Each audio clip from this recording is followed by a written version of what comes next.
बहू प्रिया को आदत थी हर काम में शॉर्टकट ढूंढने की, क्योंकि उसे हर काम में आलस आता था। अरे यार, दूध गर्म कर दो ना। अरे पेट में जाके तो दूध ठंडा ही हो जाना है ना, तो ठंडा ही पी लो ना। अरे तुम मेरा सर गर्म मत करो यार।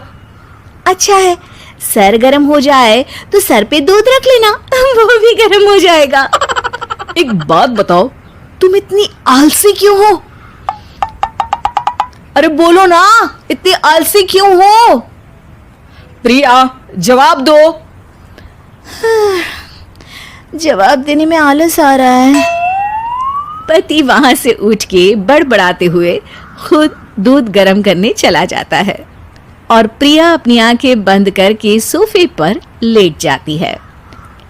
प्रिया की इस आदत का घर वाले सबको पता तो था ही, अब तो बाहर वाले भी उसको आलसी बोलने लगे थे। अरे बहू सुन ना, एक गुड न्यूज है।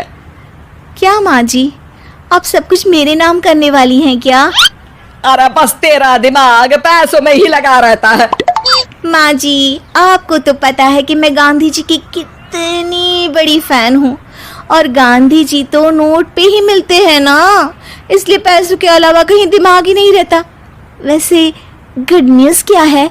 अरे गुड न्यूज ये है कि मेरी कुछ सहेलियां आने वाली है? ये भी कोई गुड न्यूज़ है क्या? जब भी आपकी सहेलियां आती हैं, मेरे किसी न किसी काम में खोट निकाल की जाती हैं।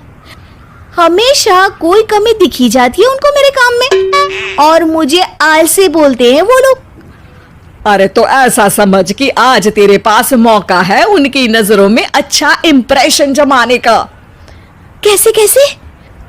उनके लिए खाने की इतनी स्वादिष्ट चीजें बना कि वे उंगलियां चाटती रह जाए। माँ जी, ये तो आप मुझे नया काम पकड़ा रही हो। अरे मेरी सहेलियों से तारीफ पानी है कि नहीं? हाँ, पानी तो है। तो बस जाओ, बन जाओ बावर्ची, लगाओ तड़का, कल शाम को आएंगी वो। अगले दिन सास सुबह से घर के बाहर अपनी सहेलियों के पास चली जाती है, और शाम को सब प्रिया के हाथ का खाना खाने घर आते हैं। आज देखते हैं कि प्रिया बनाती क्या है। हाँ, पिछली बार हमने बोला कुछ हल्का खाएंगे तो पापड़ फ्राई करके ला दिए थे बस। हाँ, और उसके पहले जब आए थे और बोला था कि भारी खाना खाना है, तो तरबूज काट कर ले आई थी। बोल रही थी तरबूज भारी होता है ना। अरे बस भी करो, इतनी बुरी नहीं है मेरी बहू। तभी बहू वहां खाना लेकर आती है। पनीर कोफ्ता, भिंडी मसाला, शाही मसाला, दाल, डबल तड़का, लच्छा पराठा, मिस्सी रोटी। अरे बस बस बहू, इतना सारा खाना। अरे अभी तो और भी है, फ्राइड राइस भी है अभी तो आपके लिए, और हाँ, अरे सूप लाना तो भूल ही गई मैं। अरे लगता है पिछली बार की कमी आज पूरी कर ही देगी बहू। हाँ, आप खाइए तो। हाँ, खाएंगे तो सही, इतना खाना बना तो दिया है, अब देखना भी तो पड़ेगा ना कि बना कैसा है। हाँ, लगा ले भोग खुद को। खाना चखते ही तीनों सहेलियां प्रिया की वाहवाही करने लगती है। अरे शानदार, जबरदस्त, जिंदाबाद, मजे आ गए प्रिया। प्रिया की सास भी कमाल है, बहू को क्या जायकेदार खाना बनाना सिखाया है। अरे मान गए भाई, इतना अच्छा खाना तो हम में से किसी की बहू नहीं बनाती, और हम भी नहीं बनाते, झूठ क्यों बोले। अरे बस करो, खाने पे ध्यान दो, बोलती ही रहोगी तो खाओगी कब। ये लो, थोड़ा पनीर और ले लो। सास भी सहेलियों के साथ खाना खाने लगती है, पर बहू के साथ अपनी भी तारीफ सुनकर सास मन ही मन फूली नहीं समा रही थी। प्रिया ने बड़ी खुशी से सबको खाना परोसा, और सब ने झट से खाना खत्म भी कर दिया। राधे राधे, मजा आ गया। और थक गई खाना खाते खाते, अब बस बिस्तर लग जाए मेरा।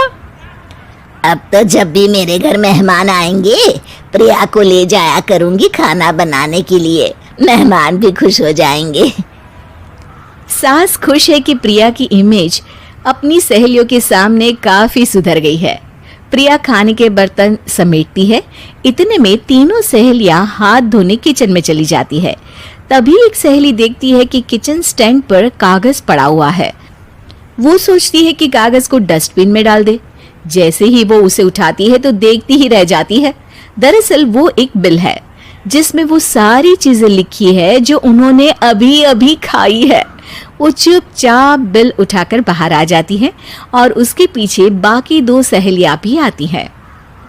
प्रिया, खाना अच्छा बनाया था, सच कहूँ तो बहुत अच्छा बनाया था। थैंक यू, बहुत अच्छा लगा सुन के। हाँ, पर जिसने बनाया वो इतनी तारीफ सुनता तो उसे और भी अच्छा लगता।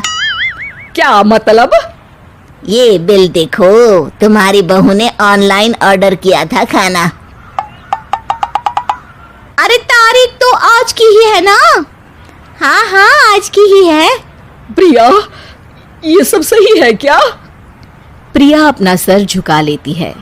सास सब समझ जाती है कि बहू की चोरी पकड़ी गई है।